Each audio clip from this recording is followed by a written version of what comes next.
Hello to all my CMA finalist, कैसे आप लोग साहब। मैंने आपसे कहा था कि आपके सीएफआर के पेपर में सबसे ज्यादा वेटेज किसका है? स्पेसिफिक इंडेक्स का। स्पेसिफिक इंडेक्स को बहुत ही ज्यादा टाइम लगा के करना पड़ता है, बिकॉज एग्जाम में इसका वेटेज भी ज्यादा है एंड बच्चों के लिए थोड़ा डिफिकल्ट जाता है। बट मैं आप सबसे ये बात कहना चाहूंगी, जो मैं बार बार कहती हूँ, स्पेसिफिक इंडेक्स को अगर आपने डेली बेसिस पे रिवाइज किया, इससे आसान कुछ नहीं है। और इसके लिए अगर आप चाहते हो कि मैं इसको इजी तरीके से आपको पढ़ाऊं, आपको उस एक एक बात उस इंडेक्स की समझे, उसके लिए पूरे लेक्चर्स को एंड तक ध्यान से सुनो, एक एक नोट्स को अपने हाथ से लिखो एंड पूरे के पूरे सम्स की प्रैक्टिस करो। चलो, इन स्पेसिफिक इंडेक्स की अगर मैं बात करूं, इनमें से कुछ इंडेक्स आपस में कनेक्टेड है। अगर मैं बात करूं पीपी की, इंपेयरमेंट की, इंटैंजिबल एसेट्स की, ये सारे इंडेक्स आपस में कनेक्टेड है, तो इनको एक साथ पढ़ा जाता है। बट कुछ इंडेक्स स्टैंड अलोन आप पढ़ सकते हो। उनमें से आता है इंडेक्स 108 ऑपरेटिंग सेगमेंट्स। ये एक बहुत आसान इंडेक्स है। अगर आप अपना रीसेंट पेपर देखेंगे दिसंबर का, उसमें भी इस इंडेक्स का एक क्वेश्चन आया है। ये एक इजी इंडेक्स है, easy to understand, easy to solve and इसके क्वेश्चंस बिल्कुल डायरेक्ट होते हैं। अगर मैं आपके मॉड्यूल की बात करूं, आपका सीएफआर का मॉड्यूल तो मुझे लगता है इंस्टीट्यूट ने बहुत ही घाई में बिना एफर्ट डाले बनाया है। बहुत ही रिस्ट्रिक्टेड, बहुत ही कम मटेरियल दिया है, बट एग्जाम में उतने से आपका काम नहीं चलेगा। आपको बहुत ज्यादा पढ़ने की जरूरत है। कीपिंग दैट इन माइंड, मैंने आपके हर इंडेक्स के सम्स की प्रैक्टिस के लिए आपका मॉड्यूल भी कवर किया है। मैंने इंस्टीट्यूट के भी मटेरियल से क्वेश्चंस उठाए हैं। उसके अलावा आपके प्रीवियस ईयर क्वेश्चंस में जो आए हैं क्वेश्चन पेपर में, वो कवर किया। एमक्यूपी में जो इंस्टीट्यूट देता है, मैंने उससे भी रिलेटेड सारे क्वेश्चंस कवर किए हैं। तो इंश्योर करेंगे बेटा कि पूरा का पूरा लेक्चर ध्यान से सुनेंगे, सारे सम्स की प्रैक्टिस करेंगे एंड जितना आपके मॉड्यूल में दिया है वो तो कवर हुआ है, उसके बियॉन्ड भी हमने कवर किया है एंड वो पढ़ने की जरूरत है, बिकॉज उतने से आपका काम चलेगा नहीं। चलो, अब हम स्टार्ट करते हैं अपना इंडेक्स 108, जो किसके बारे में बात करता है? Operating segment. तो इसको दो पार्ट में स्प्लिट करेंगे। ऑपरेटिंग क्या होता है, सेगमेंट क्या होता है।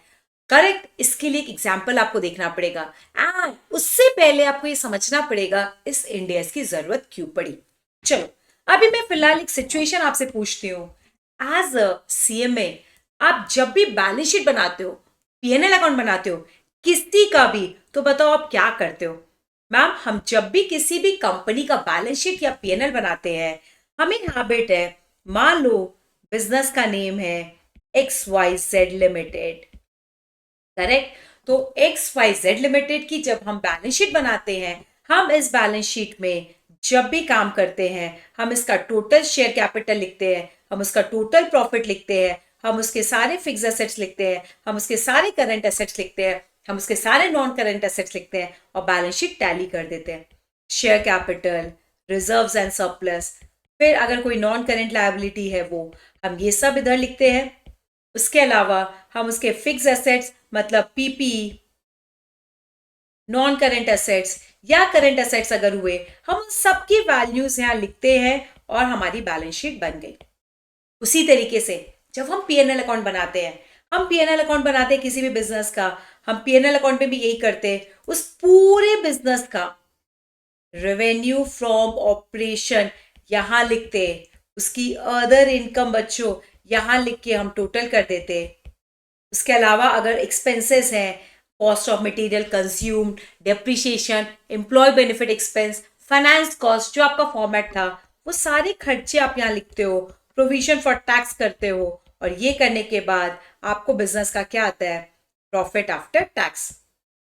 करेक्ट, यस और नो? फटाफट बताएंगे यस और नो। ये बैलेंस शीट और पीएनएल आपको क्या बता रहा है बच्चा? ये बैलेंस शीट और ये पीएनएल आपको पूरा बिजनेस XYZ का कितना कमाया, कितना खर्च किया, पूरा बिजनेस। मतलब अगर XYZ पुणे में काम करता है, दिल्ली में काम करता, कोलकाता में काम करता, किसी भी दुनिया की किसी भी जगह पे काम करता, हमें वो नहीं पता कि कौन सी जगह से हम कितना कमा रहे हैं। हम पुणे से कितना कमा रहे हैं, हम दिल्ली से कितना कमा रहे हैं, हम अहमदाबाद से कितना कमा रहे हैं, हम न्यूयॉर्क सिटी से कितना कमा रहे हैं, कुछ पता नहीं चलता। हाँ, ये पता चलता है पूरा बिजनेस अपने हर जगह से टोटल इतना रेवेन्यू कमा रहा है और इतने उसके टोटल खर्चे हैं, इतना बिजनेस का टोटल लेवल पे प्रॉफिट या लॉस है। उसी तरह जब मैं असेट एंड लायबिलिटी की भी बात करूं, हम जब कंबाइंड बैलेंस शीट बनाते हैं, हमें टोटल असेट पता है, हमें टोटल लायबिलिटी पता है, और बिजनेस में कितना पैसा आना बाकी है, कितना देना बाकी है, बट ये टोटल लेवल की बात करते हैं। बट हो सकता है, अगर आप ध्यान से सोचे, अगर हो सकता है XYZ बिजनेस का, XYZ लिमिटेड जो बिजनेस है, उसमें पूना का बिजनेस लॉस में चल रहा हो सकता है कि नहीं? यस। हो सकता है अहमदाबाद का बिजनेस एट पार चल रहा है, नो प्रॉफिट नो लॉस। हो सकता है दिल्ली वाला बिजनेस एक्स्ट्रॉर्डनरी प्रॉफिट पे चल रहा है। तो आप एक बात बताओ, आप कंपनी के शेयर होल्डर हो, आप वो हो जिसको कंपनी के अंदर क्या चल रहा है वो जानने में इंटरेस्ट है। क्या आपको ये बैलेंस शीट और पीएनएल अकाउंट सारी इंफॉर्मेशन दे रहा है क्या? वो टोटल लेवल पे बात कर रहा है, वो ये बता ही नहीं रहा है कि कौन से सेगमेंट में कंपनी को कितना प्रॉफिट है, कौन से सेगमेंट में कंपनी को कितना लॉस है, कौन सा सेगमेंट कॉस्ट जनरेटिंग सेंटर हो गया जहां पर कॉस्ट ज्यादा इनकर हो रहा है, कौन सा सेंटर रेवेन्यू जनरेटिंग है। ये तो बात हुई सेंटर वाइज सेगमेंट्स की। हो सकता है कंपनी मल्टीपल चीजों में डील करती है। जैसे कि अगर मैं बात करूं अपने हॉस्पिटल में क्या क्या सेगमेंट्स पॉसिबल है। जब आप हॉस्पिटल में जाते हो, वो जनरल मेडिसिन में भी डील करते हैं, ओपीडीज भी होता है, सर्जरी डिपार्टमेंट भी होता है, फार्मेसी भी होता है, डायग्नोस्टिक सेंटर भी होता है। उसके अलावा हॉस्पिटल्स में यंग एमबीबीएस की ट्रेनिंग भी चलती है। करेक्ट। हर डिपार्टमेंट में कॉस्ट भी इनकर होता, हर डिपार्टमेंट से कुछ ना कुछ रेवेन्यू आता। तो हॉस्पिटल जब अपनी बैलेंस शीट बनाएगा तो टोटल बैलेंस शीट एक बनाएगा, जहां पर सारे असेट सारे लायबिलिटी हर एक सेगमेंट्स की कंबाइन करके दिखाएगा। जब ये हॉस्पिटल अपना पीएनएल अकाउंट भी बनाएगा तो सारे रेवेन्यू को ऐड करेगा, सारे खर्चे को ऐड करेगा और पीएनएल अकाउंट बना देगा। But as a investor, as a share holder, you want to know कि हॉस्पिटल का कौन सा सेगमेंट प्रॉफिट जनरेटिंग है, कौन सा सेगमेंट ऐसा है जहां पर खर्चे ही खर्चे होते हैं, इनकम पॉसिबल ही नहीं है, कौन सा सेक्टर ऐसा है जहां पर आपको लग रहा है there is no profit there is no loss, या कौन सा ऐसा सेंटर है जहां पर बहुत ज्यादा ऑपरेशन में ध्यान देने की जरूरत है because things are getting wrong. तो ये सारी बातें आपको कभी भी कंबाइंड बैलेंस शीट या कंबाइंड पीएनएल नहीं बता सकता है। आपको इंडिविजुअल सेगमेंट्स देखने पड़ेंगे, आपको इंडिविजुअल सेगमेंट देखने पड़ेंगे। आपको कौन से सेगमेंट देखने हैं पहले तो आपको ये सोचना पड़ेगा। जब आपने आइडेंटिफाई कर लिया कि कौन सा सेगमेंट देखना है, कौन सा सेगमेंट इंपॉर्टेंट है और वो कैसे होगा, वो ये इंडियस बताएगा। कौन से सेगमेंट को देखना है इंडियस बताएगा, किस लेवल तक देखना है इंडियस बताएगा, उसको कैसे रिपोर्ट करना है इंडियस बताएगा, ताकि जो भी लोग इस कंपनी में इंटरेस्टेड है उसको ओवरऑल तो कंपनी के बारे में सब पता होना ही चाहिए, इंडिविजुअल सेगमेंट वाइज भी उसको एक एक इंफॉर्मेशन पता होनी चाहिए। तो एज अ कंपनी आपको इंडिविजुअल सेगमेंट्स भी अपने नोट्स टू अकाउंट्स में डिस्क्लोज करने पड़ते हैं। तो overall balance sheet and PNL के अलावा आप अपने अलग अलग सेगमेंट से जो कमा रहे हो, जो आपके एसेट्स हैं, जो आपके प्रॉफिट्स बन रहे हैं, ये भी आपको नोट्स में डिस्क्लोज करने पड़ेंगे। और इसके लिए बना है end S 108 which talks about operating segment. मतलब बिजनेस के बहुत सारे सेगमेंट्स हो सकते हैं, वो ओवरऑल रेवेन्यू कमा रहा है, ओवरऑल एक्सपेंस कमा रहा है, वो तो हमें बैलेंस शीट और पीएनएल बता रहा है। बट इंडिविजुअली कितना कमा रहा है रेवेन्यू, क्या वो सच में एक अच्छा सेंटर है, क्या वहां लॉस हो रहा है, क्या वहां कितने एसेट है, पूरे बिजनेस का कितना परसेंटेज का पैसा वहां लगा हुआ है, ये सारी बातें आपको चेक करनी पड़ेगी सेगमेंट वाइज। और कौन से सेगमेंट को रिपोर्ट करेंगे, कौन सा सेगमेंट ऑपरेटिंग माना जाएगा, उसके लिए ये इस इंड एस 108 में कंडीशंस दी गई है। क्या यहां तक बच्चों बात समझ आ गई क्या यहां तक बच्चों बात समझ आ गई क्या? फटाफट बताएंगे। तो बेटा इस इंडेक्स को पढ़ने के लिए आपको ये समझना पड़ेगा इसका जन्म क्यों हुआ। इसका आंसर मैंने आपको दे दिया। अब आपको समझना पड़ेगा कि मैम एक बात बताओ, अगर हम हॉस्पिटल में जाते हैं, जनरल मेडिसिन का भी डिपार्टमेंट होता है, सर्जरी का भी होता है, ओपीडी का भी होता है, डायग्नोस्टिक सर्जरीज भी होता है, फार्मेसी भी होती है, वहां पर एमबीबीएस की ट्रेनिंग भी चलती है, प्रैक्टिकल ट्रेनिंग भी होती है। उसके अलावा एनआईसीयू भी होता है, आईसीयू भी होता है, जहां पर पेशेंट बाहर से भी आते हैं। ये सब डिपार्टमेंट्स, ये बहुत सारे सेगमेंट्स होते हैं। हर सेगमेंट को अलग अलग देखा जाता है, अलग अलग उनके हेड्स होते हैं। अगर आप देखेंगे पीडियाट्रिक डिपार्टमेंट अलग होता है, ऑर्थोपेडिक डिपार्टमेंट अलग होता है। तो बेसिकली ये सारे अलग अलग सेगमेंट्स हैं।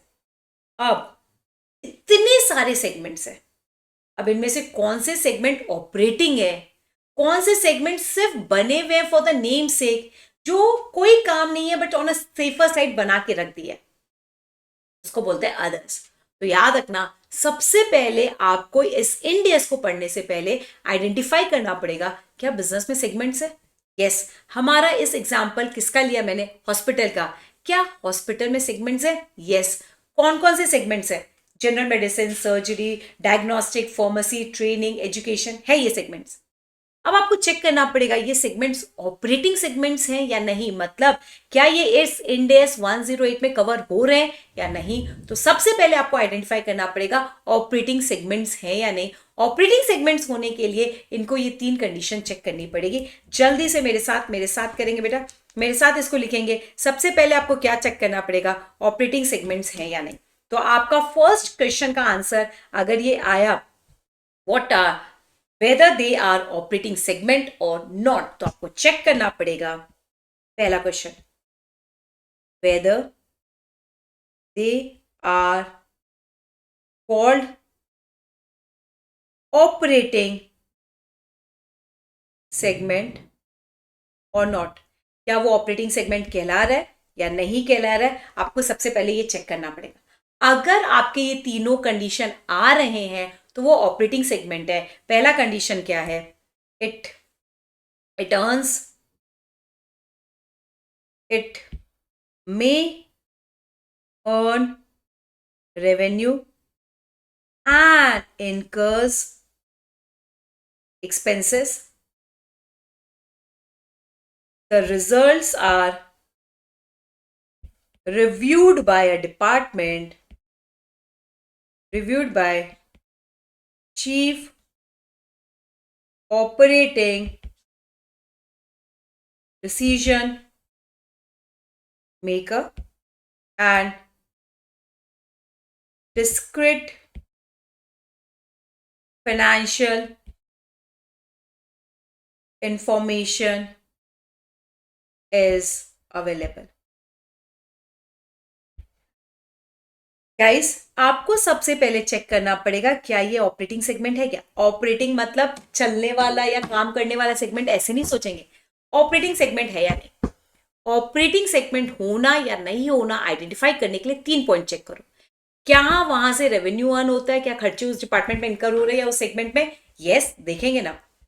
जनरल मेडिसिन में खर्चा भी होता है, रेवेन्यू भी होता है। सर्जरी डिपार्टमेंट में भी खर्चा भी होता है, रेवेन्यू भी होता है। डायग्नोस्टिक सर्विसेज के भी खर्चे होते हैं, रेवेन्यू भी होते हैं। फार्मेसी डिपार्टमेंट में भी खर्चा, रेवेन्यू होता है।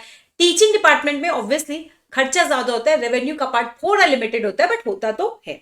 ठीक है, इनमें से क्या हर एक डिपार्टमेंट का रिजल्ट रिव्यू अलग अलग होता है क्या चीफ ऑपरेटिंग डिसीजन मेकर से, जिसको हम बोलते हैं CODM। क्या CODM से हर सेगमेंट को रिव्यू किया जाता है क्या।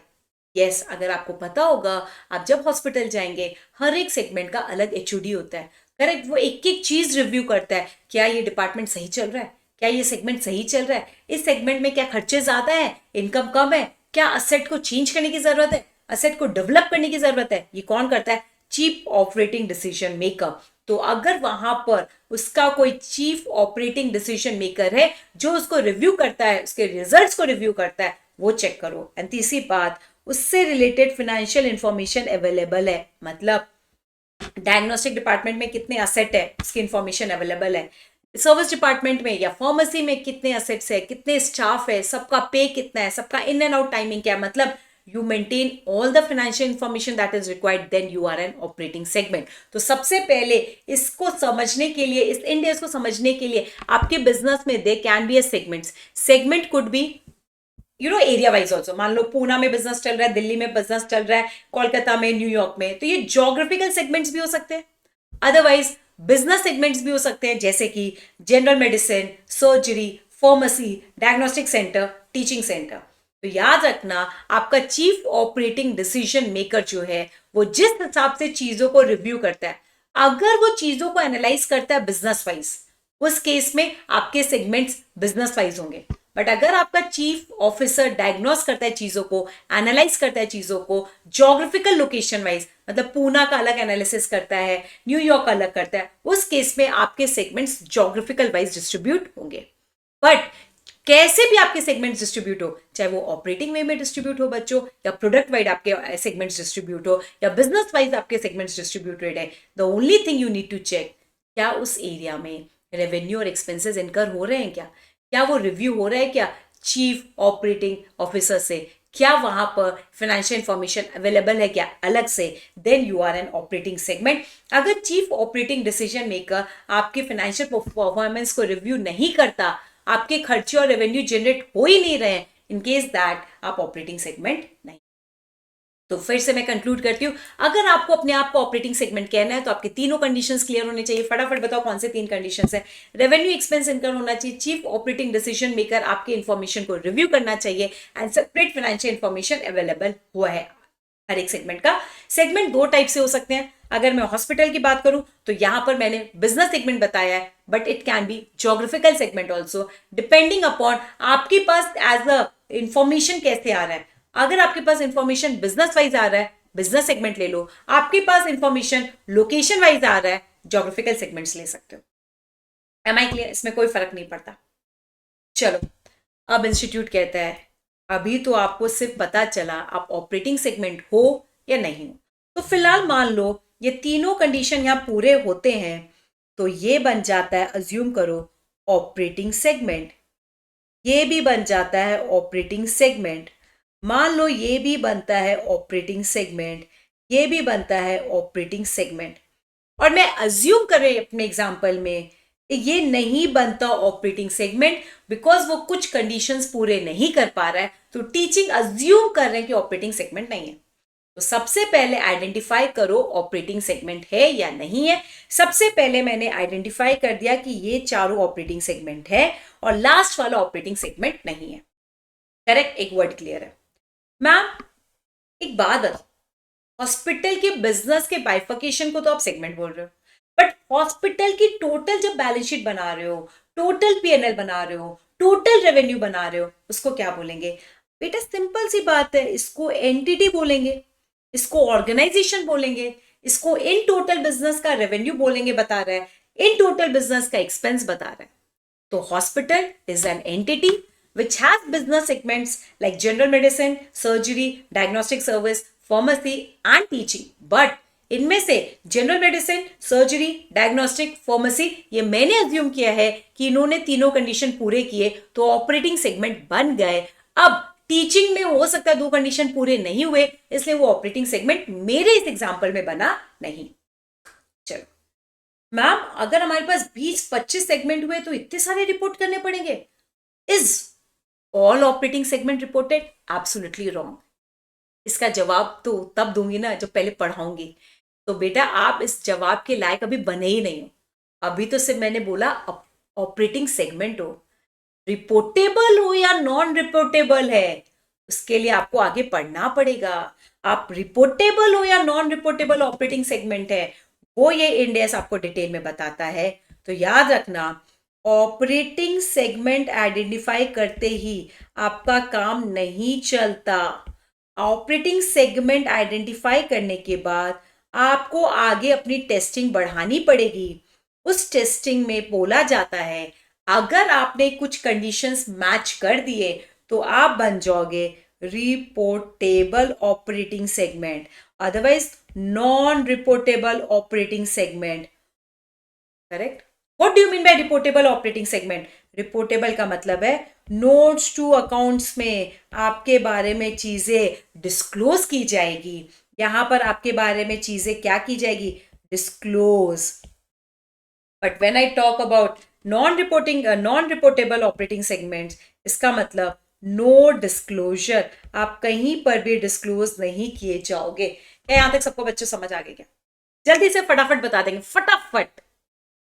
ये बहुत अच्छा इंडेक्स है बेटा, बिल्कुल भी डिफिकल्ट नहीं है। तो सबसे पहले आइडेंटिफाई करो एंटिटी को। जो पीएनएल में जाता है वो एंटिटी की टोटल रेवेन्यू है, कहानी खत्म। फिर उस एंटिटी में कितने बिजनेस सेगमेंट्स हैं या ज्योग्राफिकल सेगमेंट्स है आइडेंटिफाई करो। मेरे एग्जांपल में मैंने बिजनेस सेगमेंट्स दिया है, there can be geographical segments also depending upon chief operating decision maker information कैसे मांगता है। Am I clear? अगर आपका रेवेन्यू एरिया है, खर्चा इनकर हो रहा है, आपके फाइनेंशियल इंफॉर्मेशन रिव्यू हो रहा है, आपके पास सेपरेट फाइनेंशियल इंफॉर्मेशन है, आप ऑपरेटिंग सेगमेंट बन जाओगे। अगर आप ऑपरेटिंग सेगमेंट बने तो कहानी वहां खत्म नहीं होती है, there is a further check point, आप रिपोर्टेबल हो या नॉन रिपोर्टेबल हो। रिपोर्टेबल होने के लिए there is a condition and both the condition needs to be fulfilled, both condition needs to be fulfilled, needs to be fulfilled. यहां पर if any of the condition not fulfilled, you are not a reportable segment. Am I clear? Am I clear? अगर आपने एक भी condition पूरी नहीं की तो आप रिपोर्टेबल सेगमेंट नहीं हो, अगर आपने कंडीशन पूरी कर दी तो आप रिपोर्टेबल सेगमेंट हो। Both conditions needs to be fulfilled, both conditions needs to be fulfilled. Am I clear? If any of the, मतलब अगर दोनों कंडीशन पूरा नहीं हुआ तो डेफिनेटली आप नॉन रिपोर्टेबल हो। Am I clear? चल, आप नॉन रिपोर्टेबल हो। एनी की जगह if both of the condition not fulfil लिख देंगे तो ज्यादा अच्छा है। If both of the condition not fulfilled you are non reportable. And अगर आप नॉन रिपोर्टेबल हो तो कुछ नहीं करना, पड़े रहो, सड़ते रहो एज अ नॉन रिपोर्टेबल। चलो इसकी कंडीशन देखो। पहली कंडीशन, पहली तो it should be identified as operating segment. वो तो ऑब्वियसली जरूरी है। और results from aggregating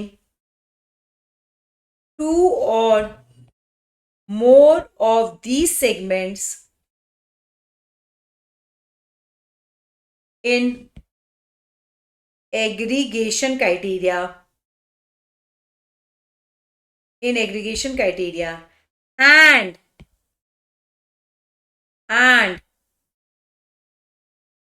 exceeds the quantitative thresholds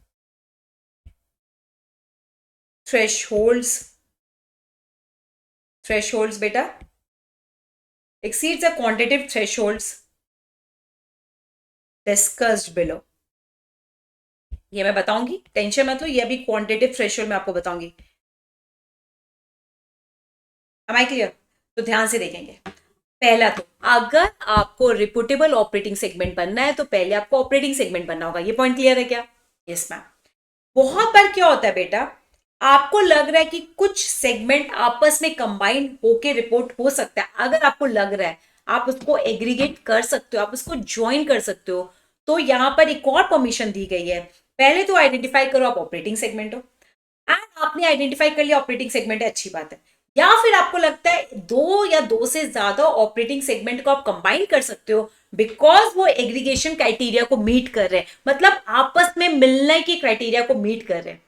मेरे को एक बात बताओ बेटा, दो लोग आपस में कब मिलते हैं? जब उनके थॉट्स मिलते, उनका वे ऑफ लिविंग मिलता, उनका खाना पीना मिलता, उनके शौक मौज मिलते हैं, तब आप दोनों आपस में मिल सकते हो। यही होता है ना logic, when you become friends, when your thought process matches, you know खाने पीने का तरीका, घूमने के शौक वो सब आपस में मैच करते हैं, then only you meet people, you get closer to those people. ऐसा ही होता है बच्चा। यहां पर भी यही कहा गया है, सबसे पहले भैया तू आइडेंटिफाई कर तू ऑपरेटिंग सेगमेंट है या नहीं। मैंने कर लिया, देखो मेरे एग्जांपल में मैंने इतने सारे ऑपरेटिंग सेगमेंट्स आइडेंटिफाई किए। अगर आपको लगता है आप इनमें से कोई दो या तीन ऑपरेटिंग सेगमेंट्स को आपस में कंबाइन कर सकते हो बिकॉज वो मीटिंग एक दूसरे से मिलने का क्राइटेरिया मीट कर रहा है, हम आपको वो भी परमिशन दे रहे हैं। एंड मतलब बेसिकली ऑपरेटिंग सेगमेंट होना चाहिए, एंड जो आपके लिमिट्स अभी मैं बोलूंगा अगर आपने उस लिमिट को क्रॉस कर दिया तो आप रिपोर्टेबल होगे। तो याद रखना, पहले आप बन जाओ ऑपरेटिंग सेगमेंट, चाहे इंडिविजुअली चाहे कंबाइंड वे में। पॉइंट ये है, चाहे आप इंडिविजुअली ऑपरेटिंग सेगमेंट बन जाओ या आप एक से दो से तीन से मिलकर ऑपरेटिंग सेगमेंट बन जाओ, हमें कोई प्रॉब्लम नहीं है। बट पहले आप ऑपरेटिंग होगे तभी तो आप आपस में मिलोगे। तो जब आप ऑपरेटिंग होगे, आप आपस में मिलोगे, then it becomes an operating segment, individually भी, in combined way also. And when you become an operating segment combined way में जब ऑपरेटिंग सेगमेंट बन गए, उसके बाद आपको नीचे दिए गए थ्रेशोल्ड लिमिट में लिमिट क्रॉस करनी है। अगर आपने उसको एक्सीड कर लिया, आप बन जाते हैं रिपोर्टेबल ऑपरेटिंग सेगमेंट।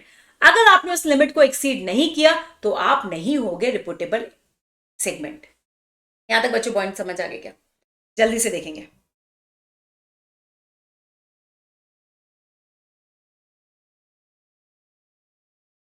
अब आप कहोगे मैम ये कौन सा एग्रीगेशन का क्राइटेरिया है, इसके बारे में मैं यहां पर मेंशन कर देती हूँ, इस पे ज्यादा दिमाग लगाने की जरूरत नहीं है।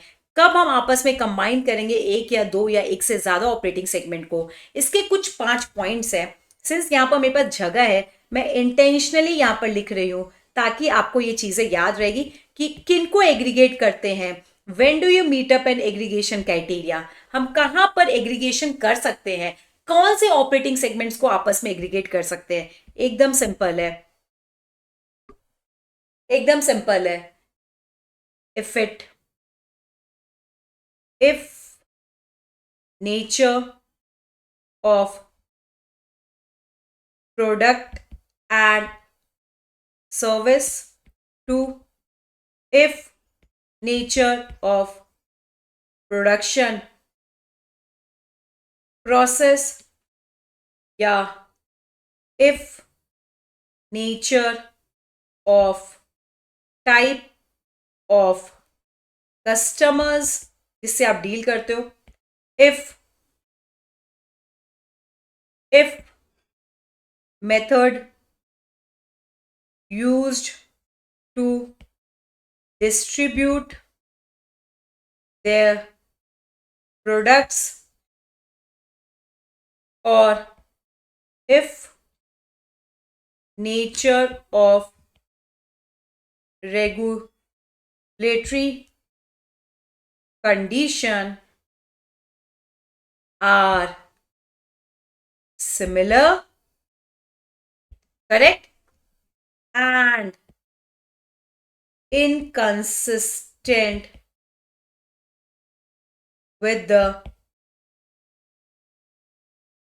principle of this index. बात समझी क्या बेटा? फटाफट देखेंगे। अगर आप ऑपरेटिंग सेगमेंट हो, पहले तो ये चेक करो तुम ऑपरेटिंग सेगमेंट हो या नहीं। पता चल गया हम ऑपरेटिंग सेगमेंट है। आप अगर आपकी इच्छा है इंडिविजुअली इसको ट्रीट करना, करो, कोई प्रॉब्लम नहीं है। इसमें ये भी परमिशन है, you can combine operating segment provided आप वो एग्रीगेशन क्राइटेरिया को मीट करते हो। एग्रीगेशन क्राइटेरिया का मतलब है तुम्हारे चाल, हाल, भाव, खाने का तरीका, घूमने का शौक, मौज, सब कुछ सिमिलर है।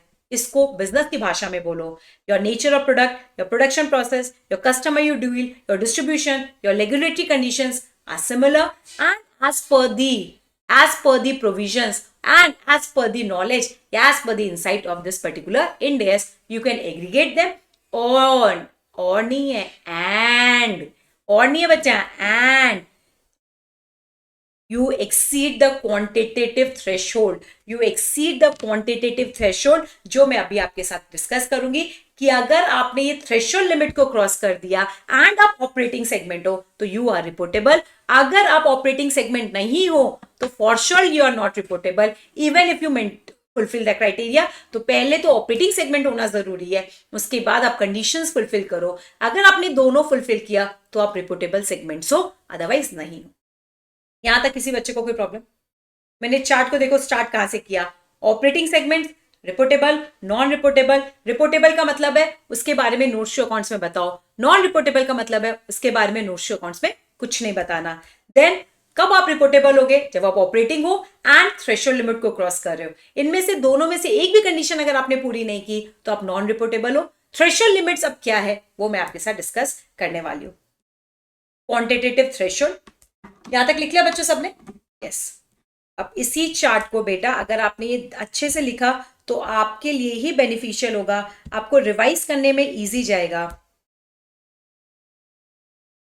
अब आते हैं क्वांटिटेटिव थ्रेशोल्ड क्या बोलता है। क्वांटिटेटिव थ्रेशोल्ड्स क्या है, ध्यान से देखेंगे, ये बहुत इंपॉर्टेंट है। इसको जैसे मैं लिख रही हूं आप लोग भी वैसे ही लिखेंगे।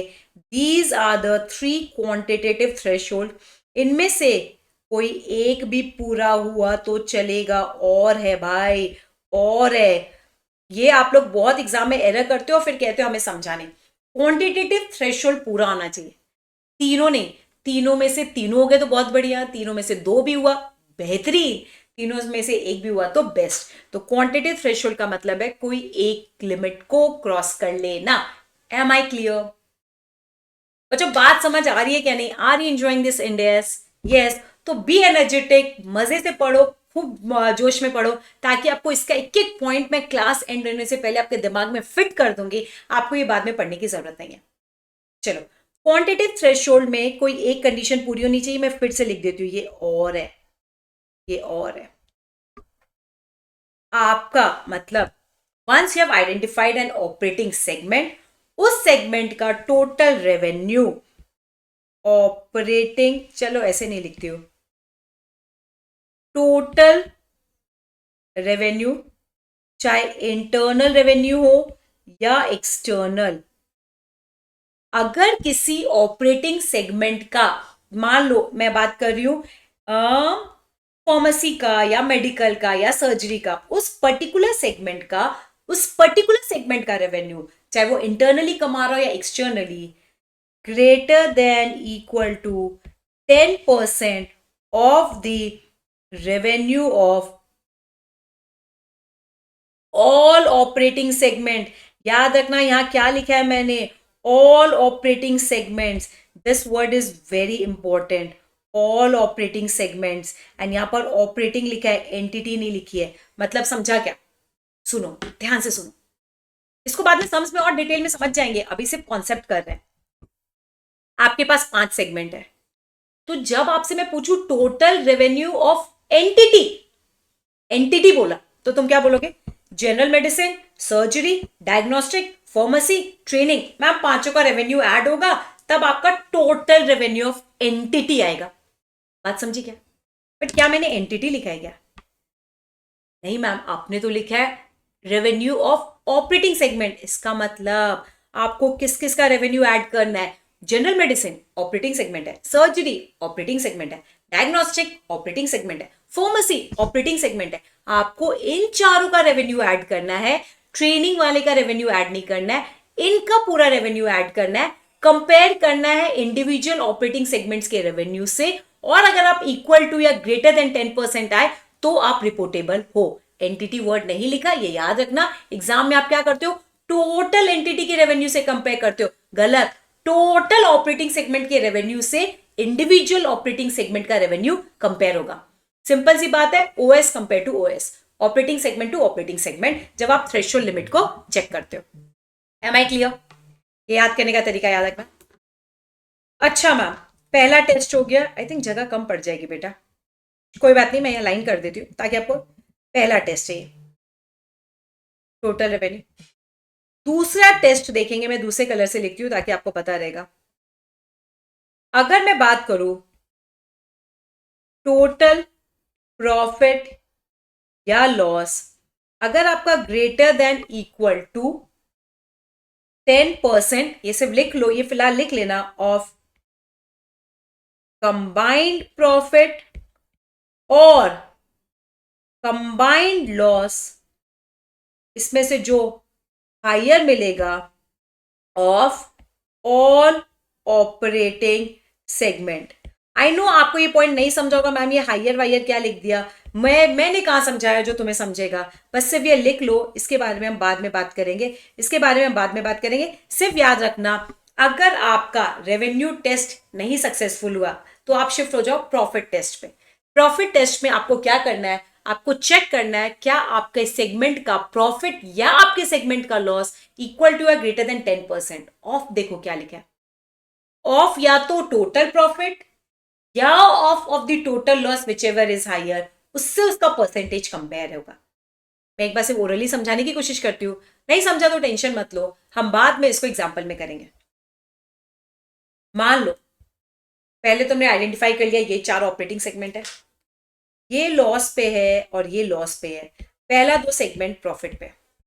आप दोनों प्रॉफिट को ऐड कर लो, उसकी फिगर लिख लो, आप दोनों लॉस को ऐड कर लो, उसकी फिगर लिख लो। इनमें से दोनों में से जो हायर है ना, उसका बेसिस होगा डिनोमिनेटर का, वो डिनोमिनेटर बनेगा profit of individual operating segment divided by combined profit और combined loss whichever is higher. Profit of an individual segment divided by combined profit or combined loss, whichever is higher. Loss of an individual segment divided by combined profit or combined loss, whichever is higher. Loss of an individual segment divided by combined profit or combined loss, whichever is higher. तो basically denominator में सम of profit loss नहीं है, profit loss का sum up नहीं है, सारे profit एक तरफ सारे लॉस एक तरफ, दोनों में से जो हाइयर है वो डिनोमिनेटर बनेगा. M I clear? सम में और भी अच्छे से समझेगा, टेंशन मत लो भाई. सिर्फ अभी मुझे बताओ समझ आ गया क्या? अभी मुझे बता दो समझ आ गया क्या? Everybody good to go? फिर अगर आपने रेवेन्यू वाला टेस्ट भी फेल कर लिया, प्रॉफिट वाला टेस्ट भी नहीं हुआ, तो फिर से आपको ऑप्शन दिया जा रहा है. ये एक और ऑप्शन है जहां पर आपको बताया जाता है टोटल असेट. जिस ऑपरेटिंग सेगमेंट की बात कर रही हूं, ये quantitative threshold of each operating segment होता है. ईच ऑपरेटिंग सेगमेंट, उस सेगमेंट का revenue divided by total revenue, उस सेगमेंट का लॉस या profit divided by combined profit और लॉस, व्हिचएवर इज हायर. उस सेगमेंट का total asset greater than equal to 10% of the total asset of all operating segment. बेटा ये थोड़ा सा मैंने बोल के लिखा है, साइड में जगह कम पड़ गई थी, but I hope you'll understand it.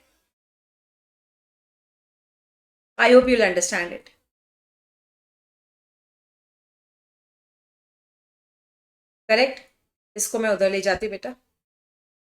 Of all operating segments. Anyone has any issue up to here? थोड़ा सा बेटा जगह कम पड़ गया चार्ट पे, but I hope you'll understand it.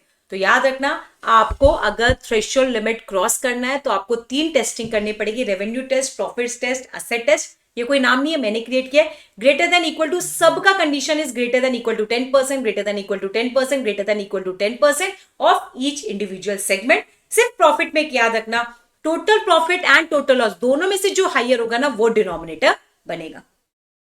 यहां तक किसी को कोई problem? This is the major point of this Ind AS. इसके अलावा आप ये दोनों टेस्ट से आइडेंटिफाई कर लो क्या रिपोर्टेबल है क्या नॉट रिपोर्टेबल है. तो ये तो हुई quantity threshold and some extra benefits. इसके अलावा आपको कुछ और एक्स्ट्रा बेनिफिट दिए गए हैं to make the segments reportable. इसके अलावा आपको और भी बेनिफिट्स दिए गए हैं to make the segments reportable. तो याद रखना, एक दो चीज है कि आप खुद क्वालिफाई होकर रिपोर्टेबल बने, मतलब खुद से पेपर दिया और एग्जाम दिया, पास हो गए, आप रिपोर्टेबल. और एक है आप एग्जाम देके पास नहीं हुए बट फिर भी आपको कुछ बेनिफिट मिल गया मैनेजमेंट की तरफ से, कुछ कोटा मिल गया, कुछ ऐसे के कारण आप पास हो गए, then you become a reportable. Am I clear बच्चों? यहां तक किसी को किसी टाइप का डाउट है तो फटाफट बताएंगे. तो याद रखना बच्चों, 1 सेकेंड बेटा. चलो बच्चों, मैंने आपको क्या बोला? एक हुआ कि आप टेस्ट पास करके रिपोर्टेबल बन गए. आपने टेस्ट दिया, आप क्वालिफाई हुए, आप रिपोर्टेबल हो गए. एक है कि आपने टेस्ट दिया बट आप क्वालिफाई नहीं हुए, तो आप पड़े हो नॉन रिपोर्टेबल की कैटेगरी में, बट फिर भी आपके पास कुछ एज हो सकता है कि आप रिपोर्टेबल बने. वो कुछ एजेस वाले पॉइंट सुनो क्या है. पहला पॉइंट है, अगर आपका सेगमेंट नॉन रिपोर्टेबल है फिर भी मैं उसको रिपोर्टेबल बना सकती, मेरी मर्जी है. उसके लिए क्वेश्चन इंस्टीट्यूट ने कहा है, आपके इंडेस ने कहा है, if management wants any non-reportable segments to be reportable, he can do this. He can surely do this. Pehla. Dusra, if any segment was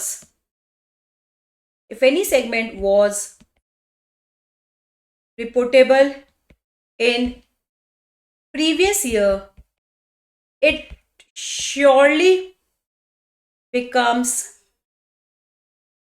reportable in current year, even if it does not meet the threshold criteria.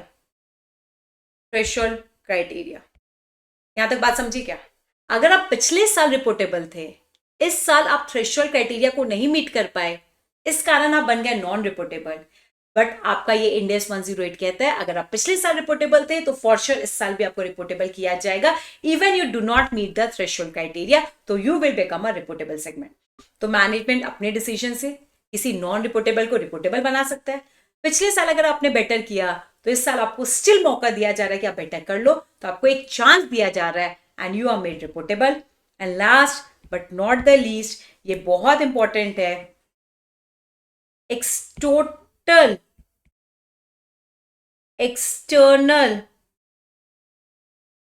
Revenue, external है भाई, ये external है, total external revenue of all reportable segment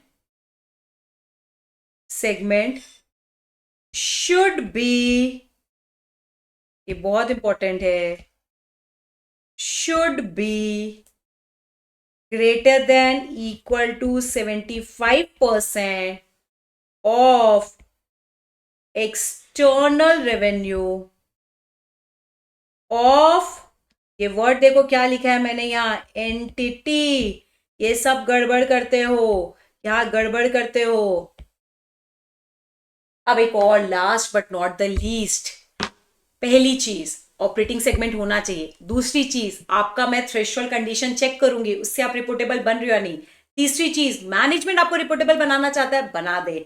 पिछले साल reportable थे तो इस साल आपको हम रिपोर्टेबल बना देंगे।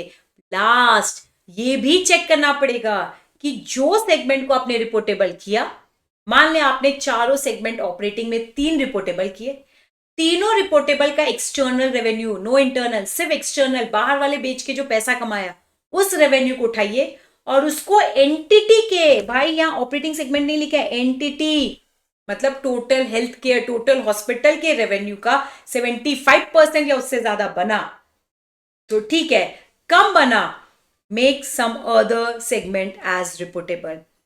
Total external revenue of all reportable segment should be greater than equal to 75%. If not met the criteria, other non-reportable can become reportable. क्या बच्चों यहां तक बात समझ आ गई क्या? फटाफट बताओ यहां तक बच्चों बात समझ आ गई क्या? तो मैंने आपको पूरा चैप्टर मेरे इस हैंड रिटन नोट्स में लिख के पूरा डिटेल में बताया। अब मैं अपने पीडीएफ को रीड करूंगी ताकि मैं आपको इंश्योर कराऊं कि मैंने आपके साथ सारे पॉइंट्स डिस्कस कर लिए। But just to end and conclude in 5 minutes what I have taught you, हम कौन सा इंड AS पढ़ रहे हैं? 108। यहाँ क्या आइडेंटिफाई करना है? पहले तो आप एंटिटी के ऑपरेटिंग सेगमेंट्स आइडेंटिफाई करो। कैसे पता चलेगा वो ऑपरेटिंग सेगमेंट है? It has expenses, it has revenue, उसका एनालिसिस चीफ ऑफिसर कर रहा है एंड उसके पास प्रॉपर फाइनेंशियल इंफॉर्मेशन है। ऑपरेटिंग सेगमेंट जब आप आइडेंटिफाई हो गए, फिर आपको चेक करना पड़ेगा आप ऑपरेटिंग सेगमेंट हो इंडिविजुअली या एग्रीगेट बेसिस पे, एंड अगर आप वो हो और आप थ्रेशोल्ड लिमिट, क्वांटिटेटिव थ्रेशोल्ड को क्वालिफाई कर रहे हो, आप ऑपरेटिंग सेगमेंट हो। क्वांटिटेटिव थ्रेशोल्ड में 3 टेस्ट है, रेवेन्यू टेस्ट, प्रॉफिट टेस्ट या loss test and asset test. आप इंडिविजुअली लॉस हो या प्रॉफिट हो या असेट हो या revenue, individual segment should be greater than equal to 10% of the all operating segment. Correct? यहां पर थ्रेशोल्ड का criteria operating segment to operating segment है। यस, अगर मैनेजमेंट चाहता है किसी भी नॉन रिपोर्टेबल को रिपोर्टेबल बना सकता है। पिछले साल अगर आप नॉन रिपोर्टेबल थे, सॉरी रिपोर्टेबल थे, तो इस साल आप श्योरली रिपोर्टेबल हो in spite you are non reportable. Last एक और चेक करना पड़ेगा कि जिन जिन सेगमेंट्स को आपने रिपोर्टेबल बनाया उनकी एक्सटर्नल रेवेन्यू एंटिटी की टोटल रेवेन्यू का 75% या ज्यादा बन रहा है या नहीं बन रहा है। अगर आप नहीं बन रहे हो तो आप किसी भी नॉन रिपोर्टेबल को उठा के रिपोर्टेबल कर देना to ensure 75% is maintained. And याद रखना, लास्ट पॉइंट जो मैं आपको बताऊंगी, अगर आप इतने सारे सेगमेंट्स को रिपोर्ट करने जाओगे तो पूरे नोट्स जो अकाउंट्स भर जाएंगे सेगमेंट की रिपोर्टिंग से। तो आपके इंडेक्स ने ये भी कहा है मैक्सिमम कोशिश करो 10 segments are reported by meeting the above criteria and meeting the 75% criteria also. Maximum 10 segments को रिपोर्ट करने की कोशिश करो अगर पॉसिबल है, नहीं ज्यादा करना पड़ा तो करो, बट कोशिश करो आप 10 सेगमेंट्स के लिमिट के अंदर आ जाओ। This is the entire Ind AS 108। This was the entire concept. अब जो भी मैंने पढ़ाया बेटा एक बार मैं अपने नोट से आपको दिखाना चाहूंगी ताकि मैं आपको बता दूं कि मैंने एक एक पॉइंट कवर किया है। पहला तो जो मैंने आती आपसे कहा था, क्यों करते हैं हम बेटा ऑपरेटिंग सेगमेंट्स की reporting? To understand the performance of the enterprise individually segment wise in a better way, to see the risk associated with the products and the nature of business, and to have a judgement about the business as a whole. फिर ये किस पे apply होगा? जिन भी company पे Ind AS apply होते हैं उन सारी कंपनीज पे ये Ind AS 108 अप्लाई होगा। इसमें बेसिकली हम क्या देखते हैं? हम बेसिकली देखते हैं हर एक सेगमेंट्स का financial impact, how it is operating, and basically we identify each operating segment कैसे चल रहा है, रेवेन्यू कैसा है, लॉस कितना है, रिस्क कितना इन्वॉल्व है। ये सारी चीजों को डिटेल एनालिसिस करके हम अपने शेयर होल्डर के सामने प्रेजेंट करते हैं। ऑपरेटिंग सेगमेंट क्या होते हैं? जिन्होंने भी तीनों कंडीशन मीट किया, अभी जस्ट बताया, अर्न रेवेन्यूज एंड इनकर एक्सपेंसेस। फिर वो रेगुलरली रिव्यूड किसके बाद साथ होता है? CODM, chief operating decision makers review करता है एंड उसका डिस्क्रीट फाइनेंशियल इंफॉर्मेशन आपको मिल जाएगा। नेक्स्ट, फिर मैंने आपको कहा था रिपोर्टेबल सेगमेंट्स क्या होते हैं? या तो वो ऑपरेटिंग सेगमेंट होना चाहिए एंड क्वांटिटेटिव थ्रेशोल्ड को मीट करना चाहिए, करेक्ट। आप एग्रीगेट भी इसको कर सकते हैं। एग्रीगेट कब करोगे? Nature of product, production process, ये सब सिमिलर होगा, distribution and regulatory framework similar होगा, then you can aggregate yourself. Quantitative threshold में मैंने क्या कहा था? रेवेन्यू 10% एंड मोर, प्रॉफिट और loss 10% and more, asset is 10% and more. Management चाहे तो खुद से भी डिसीजन ले सकता है, मैनेजमेंट बिलीव्स, या फिर आप पिछले बार रिपोर्टेबल थे इस बार भी हो गए। And overall 75% of the total revenue of the entity से आपके रिपोर्टेबल सेगमेंट का एक्सटर्नल रेवेन्यू ज्यादा या बराबर होना चाहिए। फिर आप मैक्सिमम कितने रिपोर्ट कर सकते हो? आप 10 सेगमेंट्स रिपोर्ट कर सकते हो। तो जो भी मैंने आपको नोट्स में पढ़ाया वो सारी बातें मैंने अपने हैंड रिटन नोट्स में जो पढ़ाया वो मेरे नोट्स में भी है। पूरे के पूरे नोट्स को पढ़ना, हैंड रिटन नोट्स लिखने के बाद पूरे नोट्स को जब आप एक बार रीड करोगे तो ट्रस्ट मी आपको कुछ भी ऐसा अननोन बिलीव नहीं होगा, एंड कॉन्फिडेंस तो भाई बढ़ जाता है जब आप पूरा अच्छे से पढ़ते हैं। This is the entire concept of Ind AS 108 जिसको मैंने 45 मिनट्स में आपको डिटेल में पढ़ा है। एंड एक बार आपके कॉन्सेप्ट परफेक्ट हो गए बेटा, जब अगला सेशन में आपके साथ लूंगी जहां पर हम ज्यादा से ज्यादा सम्स की प्रैक्टिस करेंगे, आपको रियलाइज होगा कि ये तो मैम बहुत आसान है, करेक्ट। चलो अब आते हैं डिस्क्लोजर की। काम क्यों किया? ये इतना ज्यादा तामझाम किया ही है चीजों को डिस्क्लोज करने के लिए। एक एक सेगमेंट डिस्क्लोज करना है, कहाँ? नोट्स टू अकाउंट्स में। किसके लिए? जिनको भी कंपनी में इंटरेस्ट है, चाहे वो शेयर होल्डर्स है, इन्वेस्टर्स है, हर एक बंदा जो कंपनी में इंटरेस्ट रखता है उसको जानना है कंपनी के सेगमेंट्स कैसे चल रहे हैं, तो हर एक बार डिस्क्लोज होनी चाहिए नोट्स टू अकाउंट्स में। तो यहाँ पर डिस्क्लोजर पे बहुत ध्यान देना होता है, एंड एज अ CMA आपको नोट्स टू अकाउंट्स बनाना अच्छे से आना चाहिए, तभी तो आपको वो Ind AS इतने अच्छे से पढ़ाया जा रहा है। तो देखो आपका डिस्क्लोजर में क्या क्या आएगा। आपको सबसे पहले उसके रिपोर्टेबल सेगमेंट्स आइडेंटिफाई कराओ, क्या वो एग्रीगेट हो सकते हैं, क्या उस क्राइटेरिया को मीट करते हैं, क्या उनके प्रोडक्ट्स क्या है, सर्विसेज क्या है, जोग्राफिकल सेगमेंट्स क्या है, आइडेंटिफाई करो। These are the general information. पहले बिजनेस को समझो तो सही, उसके सेगमेंट्स को आइडेंटिफाई करो। तो नोट्स में बताओ कि these are the segments which we have identified based on product, based on services, based on geographical region. फिर हर एक सेगमेंट जिसको आपने ऑपरेटिंग किया है उसके profit and loss, assets and liabilities को बताओ। उसके एक्सटर्नल कस्टमर कहाँ है, आपने इंटर ट्रांसफर ट्रांजैक्शन कुछ किए हैं क्या, आपका इंटरेस्ट रेवेन्यू कितना है, एक्सपेंस कितना है, depreciation, all expense and income, जो भी बातें हैं बेसिकली, जो भी मेन इंफॉर्मेशन होता है किसी भी बिजनेस का, किसी भी सेगमेंट का। किसी भी बिजनेस की मेन बातें क्या होती है? उसका खर्चा, उसकी इनकम, उसका असेट, उसका लायबिलिटी, उसका प्रॉफिट, दैट्स इट। उसको आप मेजर करते हो रेगुलरली, उसकी परफॉर्मेंस को कौन विजुअलाइज करता है? Chief operating decision maker. फिर आपको बहुत बार, आप यहां पर ध्यान देना, एक इंपॉर्टेंट पॉइंट मैं बताने वाली हूं, बहुत बार आपको नोट्स टू अकाउंट्स में एक रिकंसिलेशन देना पड़ेगा। पता है वो रिकंसिलेशन क्यों देना पड़ेगा? खुद से सोचो, मैं बताती। आपका जो पीएनएल है, सोच के बताना, आपके जो पीएनएल में, एक एग्जांपल बस दूंगी, आपको समझ आ जाएगा। आपने पीएनएल में हॉस्पिटल एज अ होल का रेवेन्यू डाला होगा, जहां पर general medicine, surgery, diagnostic, pharmacy, teaching, सबके रेवेन्यू को ऐड करके आपने डाला होगा। वो मान लो 1 लाख है, बट आपकी जो रिपोर्टेबल सेगमेंट है वो सिर्फ इतने हैं, 10,000 अज्यूम करो, 10,000, 20,000, 30,000। Pharmacy non reportable operating segment है, टीचिंग तो ऑपरेटिंग सेगमेंट ही नहीं था। तो अगर मैं आपसे बोलूं तो आपका नोट्स टू अकाउंट्स में सिर्फ 60,000 का रेवेन्यू दिखेगा रिपोर्टेबल में, बट पीएनएल में रेवेन्यू कितने का आ रहा है? 1 lakh. There may be a question in the mind of the user कि ये डिफरेंस क्यों है। तो आपको एक रिकंसिलेशन करके बताना पड़ेगा कि भाई सुन, 1 लाख मेरी टोटल रेवेन्यू है सारे सेगमेंट से, उसमें से ये 3 रिपोर्टेबल सेगमेंट्स थी जिसका 60,000 है, बाकी 40,000 का डिफरेंस वो उस सेक्टर से आया है जो मेरा नॉन रिपोर्टेबल सेगमेंट है। तो दैट इज द रीजन 40,000 का रेवेन्यू का डिफरेंस आ रहा है between total revenue and individual segment revenue shown. तो ये रिकंसिलेशन भी आपको करके दिखाना पड़ता है। तो ये रिकंसिलेशन एज अ सीएस आपको पता होना चाहिए, हमें कैसे, एज अ सीएमए आपको पता होना चाहिए, सॉरी गाइस मेरे मुंह से गलत वर्ड निकल गया, एज अ सीएमए आपको पता होना चाहिए कि आपको कंपनी में कैसे एज अ सीएमए इस चीज को रिपोर्ट करना है। तो उसके लिए आपको रिकंसिलेशन बनाना बहुत जरूरी है। तो रिकंसिलेशन भी comes as a part of your disclosure. फिर और डिटेल डिस्क्लोजर दो आपके प्रोडक्ट्स के बारे में, आपके सर्विसेज के बारे में, आपके जोग्राफिकल एरियाज कहाँ कहाँ हैं, आप कैसे कैसे बिजनेस कर रहे हो, इन सब के बारे में बेटा हमें डिटेल इंफॉर्मेशन चाहिए होती है। एंड उसके अलावा आपका कोई मेजर कस्टमर है, और किसको मानेंगे आप मेजर कस्टमर? जो 10% ऑफ द एंटिटी के टोटल रेवेन्यू से ज्यादा का ट्रांजैक्शन कर रहा है। मान लो मैं अंबानी सर के साथ, मेरे बिजनेस का जो रेवेन्यू है, जो सेल है, मैं उनके साथ करती हूँ और ईयरली हम उनसे 20% का रेवेन्यू अर्न करते हैं। इन केस आपको वो भी सेपरेटली डिस्क्लोज करना पड़ेगा कि he is my major customer, जहां हम उसके साथ बिजनेस करते हैं। तो उस केस में उसका थ्रेशोल्ड कितना गया है? 10%। ये ऑपरेटिंग सेगमेंट नहीं है, it is just a disclosure about the major customer. Amount to 10% और मोर, इसको यहां लिख देती हूँ, 10% or more of entity revenue।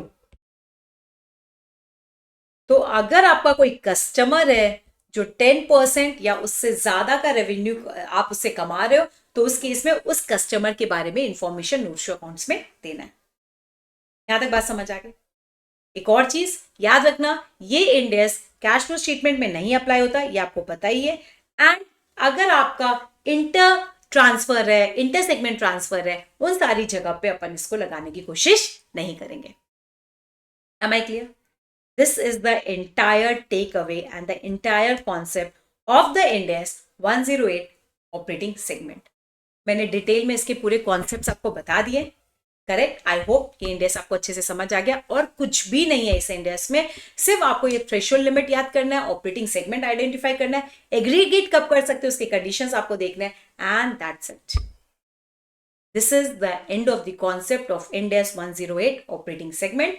अगले वीडियो में हम आपके साथ डिस्कस करेंगे जितने भी सम्स है ऑपरेटिंग सेगमेंट से, ताकि कॉन्सेप्चुअली तो आप क्लियर हो गए हो, अब प्रैक्टिकली उसको एग्जाम में कैसे करना है उससे भी लेके मैं आपको बहुत ज्यादा स्मार्ट कर दूंगी। एक और चीज बच्चों, फिर से एंड करूंगी ये कह के कि कमेंट बॉक्स आपका है। अगर आपको वीडियो अच्छा लगे तो प्लीज बताइएगा, इससे रिलेटेड और भी ज्यादा वीडियो हम आपके साथ शेयर करने वाले हैं। एंड अगर आपको ये वीडियो अच्छा लगा, you felt like worth it है, आप इसके रिलेटेड जितने भी इंफॉर्मेशन इस प्रोडक्ट से रिलेटेड चाहिए, ekathamacademy.com पे आप वेबसाइट पे जाके इंफॉर्मेशन ले सकते हैं हमारे प्रोडक्ट का। उसके अलावा आप किसी भी सेल्स, हमारे बंदे से जो सेल्स टीम में है उनसे बात कर लीजिए, वो आपको डिटेल में हमारे प्रोडक्ट की एक इंफॉर्मेशन देगा। तो spread this links to maximum of your friends, share this video to most of them so that they can get enlightened and get knowledge about this entire Ind AS 108. Thank you so much, बच्चों।